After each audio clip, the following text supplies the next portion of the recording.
Hello दोस्तों, Bharat updates channel में आपका स्वागत है। और दोस्तों अभी अभी आपको पता है कि बीएड फर्स्ट राउंड की काउंसलिंग का रिज़ल्ट जो है ऑफिशियली अभी लिंक आ चुका है। बट अभी भी कुछ गलतियां, कुछ मिस्टेक्स जो हैं वो उस पेज के ऊपर देखने को मिल रही हैं। ठीक है, तो उसका मैं आपको बता देता हूँ। फ़िलहाल ये सब कमेंट्स जो हैं आपकी तरफ से आए हैं, इसके रिगार्डिंग है बीएड रिज़ल्ट, जो काउंसलिंग रिज़ल्ट आया उससे ही रिलेटेड ये रहने वाले हैं। अच्छा, क्या क्या कमेंट आए थे जो मेन है? ठीक है, जो मेन कमेंट है वो क्या है? एक तो पहले ये है कि no college could be allotted, ठीक है, in third round of counselling. ठीक है, थर्ड राउंड की काउंसलिंग में आपको कोई भी ये नहीं मिला है। ठीक, उसका क्यों आ रहा है? सभी बहुत सारे मैं कमेंट अभी देख रहा हूँ, ईमेल्स इतनी सारी आ रही हैं, यही बोल रहे हैं सभी कि ये ऑप्शन आ रहा है कि no college could be allotted in the third round of counselling. ठीक है, क्यों आ रहा है वो बताता हूँ। इसके अलावा दोस्तों डॉक्यूमेंट क्या क्या लगेंगे वो मैं आपको यहाँ पे बताने वाला हूँ। ठीक है, तीसरा, बीएड काउंसलिंग की फ़ीस कब देनी है? मोस्ट इंपॉर्टेंट है, अभी फ़ीस पे मत करना। ठीक है, पहले ही फ़ीस पे नहीं करनी है दोस्तों। ठीक है, अभी मैं आपको बताता हूँ। सबसे पहले मैं आपको बताता हूँ कि इस तरह का आपको ऑप्शन आ रहा होगा। ठीक है, on the basis of your merit rank and due to limited choices by you for B Ed admission, no college could be allotted to you in third round of counselling. सबसे पहले दोस्तों इसके दो तीन रीज़न हो सकते हैं।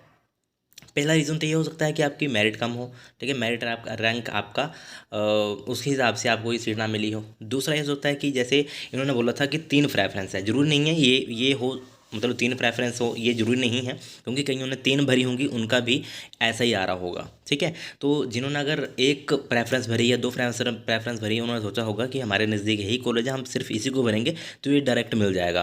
दोस्तों वो ऐसा नहीं होता है। ठीक है, तो ये तो हो गई बात कि अगर आपने 3 प्रेफरेंस नहीं भरी हैं तब भी प्रॉब्लम ये आ सकती है। ठीक है, तो इसलिए उन्होंने कहा था कि कम से कम मिनिमम 3 प्रेफरेंस तो भरनी है, क्योंकि 3 का ही ऑप्शन था, तो 3 प्रेफरेंस आपको भरनी थी। और बहुत सारे ईमेल्स भी आई थी, उन्होंने बोला था कि हमने एक ही प्रेफरेंस भरी है। ठीक है, जरूरी नहीं है कि ये रीज़न हो, ये भी हो सकता है कि आपकी मेरिट में रैंक कम हो। ठीक है, और ये रीज़न दोस्तों यहाँ पे हो सकते हैं। ठीक है, 2 ही रीज़न है मेन। एक तो ये हो सकता है कि उन्होंने 3 चॉइसेस नहीं भरी हों कॉलेजेस की। ठीक है, दूसरा हो सकता है कि मेरिट रैंक जो है कम हो। ठीक है, इस कारण जो है आपको कॉलेज अलॉट ना हुआ हो। और दोस्तों यहाँ पर जो है थर्ड राउंड जो काउंसलिंग लिखा हुआ है, यहाँ पे थर्ड राउंड नहीं होगा, यहाँ पे होना था first round of counselling. But यहाँ भी मिस्टेक इनकी तरफ से अभी यहाँ पे दिख रही है सामने, यहाँ पे फर्स्ट राउंड की काउंसलिंग होना था। और ऐसे मिस्टेक्स नहीं होनी चाहिए, बट ये मिस्टेक्स यहाँ पे हो रही हैं। ठीक है, तो ये इस चीज़ का ध्यान रखना, यहाँ पे फर्स्ट राउंड काउंसलिंग होना था, बट यहाँ पे थर्ड राउंड ऑफ काउंसलिंग लिखा है। ठीक है, और अभी आगे चलते हैं। तो नेक्स्ट है कि कौन कौन से डॉक्यूमेंट लगेंगे, और ये तो आपको बता दिया कि नो कॉलेज कोड भी अलॉटेड आ रहा है। दूसरा दोस्तों एक और बात बता दूं कि कई यहाँ पे ईमेल सभी आ रही हैं कि बोल रहे हैं कि हमारी जो है इनवैलिड आईडी बता रहा है। ठीक है, आईडी ओपन ही नहीं हो रही है। तो वो इसका एक कारण है, मेन वही कारण है दोस्तों, क्योंकि ऐसा नहीं हो सकता कि आपकी आईडी ओपन ना हो, बट आपको ओपन करने नहीं आ रही है। वो क्यों नहीं आ रही है वो आपको बता देता हूँ। पहले आपको यूज़र आईडी, जो मैंने पिछले वाली जो वीडियो मैंने अपलोड की है रिजल्ट वाली, उसके वीडियो के डिस्क्रिप्शन में आपको लिंक मिलेगा, उसके ऊपर आपको क्लिक करना है। जैसे ही आपको क्लिक करोगे आप नेक्स्ट पेज के ऊपर पहुँच जाओगे, यानी कि बीएड काउंसलिंग रिजल्ट वाले पेज के ऊपर आप पहुँच जाओगे। वहाँ पर आपको यूज़र आईडी लिखनी है। ठीक है, यूज़र आईडी जो आपको मिली होगी वो, और पासवर्ड आपको कैसे लिखना है, ये पासवर्ड है। ठीक है, जैसे मान लो फॉर एग्जांपल के ये डेट्स मैंने लिखी हुई हैं, जैसे किसी की डेट ऑफ बर्थ है 5 जून 2000। ठीक है, तो उसको कैसे लिखना है? उसको सिंपल 5 नहीं लिखना है, उसको लिखना है 05, यानी कि 2 डिजिट यहाँ पे कर देने हैं, 05। और जून है तो 06, ऐसा नहीं लिखना है 5 स्लैश लगा के 6 लिख दिया, स्लैश लगा के 2000 लिख दिया, ऐसा नहीं करना है, और स्लैश जरूर लगाना है बीच में। ठीक है, और 05/06/2000 इस तरह से आपको पासवर्ड लिखना है। जैसे मान लो किसी की डेट ऑफ बर्थ है दिसंबर में। ठीक है, 12 दिसंबर 2000, 1997 या 98 रख लो। ठीक है, तो 12 दिसंबर मैंने बोली तो 12 लिखना है सिंपल, उसके पीछे जीरो नहीं लगानी है। मतलब यहाँ पे दो, अगर एक डिजिट की आपकी डेट है, डेट ऑफ बर्थ है, ठीक है, डेट है यानी कि, तो वहाँ पे जीरो लगाने हैं। अगर आपके हैं 12 दिसंबर तो 12 के पीछे जीरो नहीं लगानी है, वहाँ पे सिंपल लिख देना है 12 दिसंबर है तो मतलब 12/12/2097 यहाँ पे आगे लिख देना है, और ये स्लैश जरूर बीच में लगाना है। अगर किसी की डेट ऑफ बर्थ है 12 जनवरी 2000 तो कैसे लिखेंगे? तो देखो 12 यहाँ पे आ गया ना, 12, इसके पीछे कोई जीरो नहीं लगानी है, 12 आ गया यहाँ पे। अगर जनवरी है इसका मतलब है कि फर्स्ट मंथ है, ठीक है, जनवरी, तो 01 लगा देना है, ठीक है। जनवरी 01 हो गया और उसके बाद स्लैश लगा के 2000 आपकी बर्थ ईयर जो है वो यहाँ पे लिख देनी है। तो इस तरह से आपको पासवर्ड लिखना है। आप पासवर्ड लिखने में गलती कर रहे हो तभी आपका जो है वहाँ पे इनवैलिड आईडी या कुछ और आ रहा है। ऐसा नहीं हो सकता सभी की आईडी ओपन होंगी दोस्तों, ठीक है। ऐसा नहीं हो सकता कि किसी की आईडी ओपन ना हो रही हो, सभी की आईडी ओपन होंगी। बट आप पासवर्ड थोड़ा सा अच्छे से लिखो, मतलब कि गलती मत करो। इस तरह से आपको पासवर्ड लिखना है। ये एग्जाम्पल के लिए मैं बता रहा हूँ, ठीक है। अगर ये देखो ना, आप समझ गए होंगे अभी तो। अगर किसी की मान लो, अभी मैं एक और एग्जांपल देता हूँ।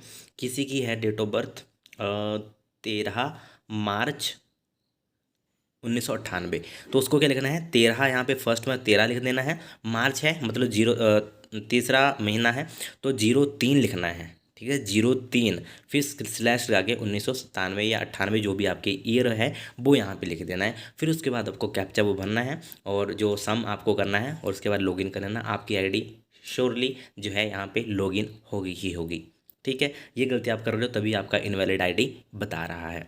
नेक्स्ट दोस्तों, नेक्स्ट आपका जो है डॉक्यूमेंट क्या लगेंगे और फीस। हाँ, फीस का बताता हूँ, डॉक्यूमेंट बताता हूँ। तो दोस्तों सबसे पहले हम डॉक्यूमेंट्स का देख लेते हैं, ठीक है। तो डॉक्यूमेंट में दोस्तों 10th एंड 12th की मार्कशीट्स लगेंगी, ठीक है। ग्रेजुएशन की ही लगेगी, ग्रेजुएशन की तो लगनी है, पोस्ट ग्रेजुएशन की, ठीक है। रिजर्व कैटेगरी यानी कि आपके पास कोई सर्टिफिकेट है, जैसे आपकी कैटेगरी सर्टिफिकेट हो गया SC ST OBC, है ना, EWS वगैरह का, तो वो आपको लेके जाना है। हिमाचली बोनाफाइड सर्टिफिकेट वो भी आपको लेके जाना है। लेटेस्ट करेक्टर सर्टिफिकेट, दोस्तों करेक्टर सर्टिफिकेट के बहुत सारे यहाँ पे कमेंट आ रहे हैं कि करेक्टर सर्टिफिकेट कौन सा लगेगा। तो इसके लिए जो आपको कॉलेज मिला है उस कॉलेज में आप कॉन्टैक्ट करना, उनसे पूछ लेना कि वहाँ पे कौन सा आपको जो है करेक्टर सर्टिफिकेट लगेगा, क्योंकि उनको इस चीज़ का ज़्यादा पता होगा। यहाँ पे ऐसा कुछ नहीं लिखा है कि स्कूल का लगेगा या कॉलेज का लगेगा, ठीक है, या पुलिस वाला लगेगा करेक्टर सर्टिफिकेट, या पंचायत वाला लगेगा। यहाँ पे लिखा है लेटेस्ट करेक्टर सर्टिफिकेट, ठीक है। मेरे हिसाब से तो यहाँ पे पंचायत वाला भी चल जाएगा, उनको करेक्टर सर्टिफिकेट ही चाहिए। बट कन्फर्म आप कर लेना पहले तभी जाना, ठीक है। जो कॉलेज आपको मिला होगा उसका कॉन्टैक्ट नंबर निकालो, वहाँ पे कॉल करो और पूछ लेना कि हाँ हमारा जो करेक्टर सर्टिफिकेट है वो कौन सा लगेगा, ठीक है। पासपोर्ट साइज़ फोटोग्राफ लगेंगे आपकी, वो तो आपको लेके जाने ही हैं। EWS या एक्स सर्विसमैन सर्टिफिकेट है तो वो भी आपको लेके जाना है। मतलब जो जो आपने फॉर्म भरते समय वहाँ पे शो किया होगा वो सब आपको डॉक्यूमेंट्स लेकर वहाँ पे जाने हैं। अब बात दोस्तों आ जाती है फ़ीस की। दोस्तों फ़ीस अभी आपको पे नहीं करनी है, ठीक है। कब आपको फ़ीस पे करनी है तो वो भी आप यहाँ पर देख लो, जब आपकी वेरिफिकेशन हो जाएगी कॉलेज में, ठीक है। पहले आपको क्या होता है दोस्तों, अभी आपको कॉलेज मिल गया, ठीक है। अभी जिनको कॉलेज मिल गया उनकी बात मैं कर रहा हूँ, तो वो जाएंगे कॉलेज में वो वेरिफिकेशन करते हैं डॉक्यूमेंट्स की। फिर वो अपनी आईडी उनकी अलग होती है, वहाँ पे भी वो वेरीफाई करते हैं कि हाँ हमने इनकी वेरिफिकेशन कर ली है और हमारे कॉलेज में इनको जो है एडमिशन मिल चुकी है, ठीक है। उसके बाद आपको फ़ीस पे करनी है। ऐसे नहीं कि अभी आप फ़ीस पे कर दो हो गया काम, ठीक है। जब आपकी वेरिफिकेशन हो जाएगी डॉक्यूमेंट्स की, उसके बाद आपको कॉलेज में ही आपको फ़ीस पे करनी है। फ़ीस दोस्तों कितनी है, 5,000 रुपये दोस्तों फ़ीस है आपकी। किसकी, गवर्नमेंट। अगर आपका नंबर बढ़ा है तो 5,000 रुपये होगी। और जो प्राइवेट कॉलेजेस हैं उनकी आपकी लगेगी 30,880 रुपये, ठीक है। ये आपकी आईडी से ही लगेगी, ठीक है। ये आपकी आईडी से आपको लॉगिन करना है।